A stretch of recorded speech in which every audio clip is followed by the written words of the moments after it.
In Stranger Things Season 4, Volume 1, Steve, Robin, Eddie, and Nancy make their escape from the Upside Down to the real world. But as Nancy is about to climb through the portal in the roof of the trailer, she's suddenly falling through the void until she lands in an empty pool. The very same empty pool that Barb was found in after getting killed by the Demogorgon in Season 1. Now this is where Vecna first makes contact with Nancy, and as he does, he has this giant monologue about who he is, where he came from, and what his motivations are. But why the hell would he do this? It just seems illogical, right? But before I answer this question with my own take on it, remember to like and subscribe if you haven't done so yet. Alright, now moving on.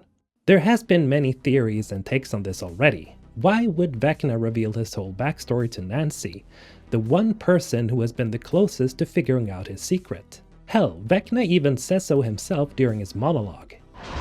I see you've been looking for me, Nancy. You were so close to the truth. How was old, blind, dumb Victor?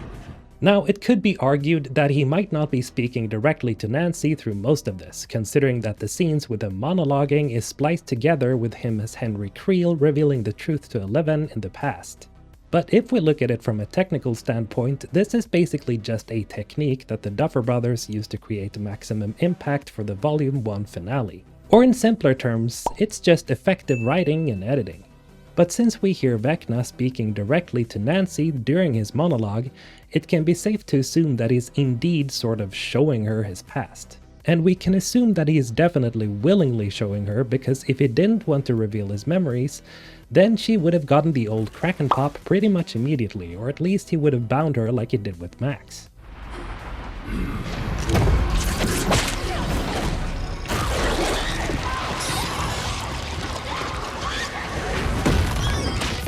And speaking of Vecna's mind, some people think that she just straight up wandered into his mind and memories.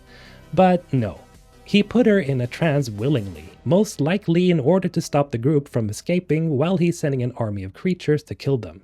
So, the real reason to why he was showing her all his memories is actually pretty simple. He's a narcissistic psychopath. And he's basically just dragging Nancy through the mud, taunting her that she was so very close to finding out who he was when she was speaking to his father, Victor Creel.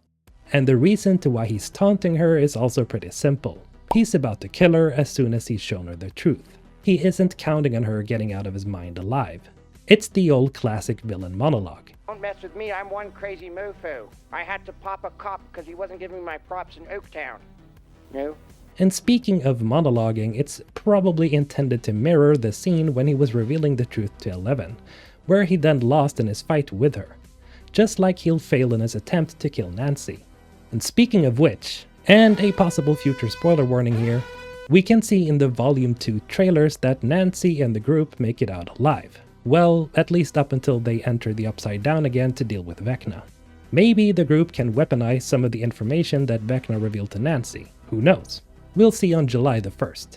Anyway, leave those thoughts down below, and as always, have a great day.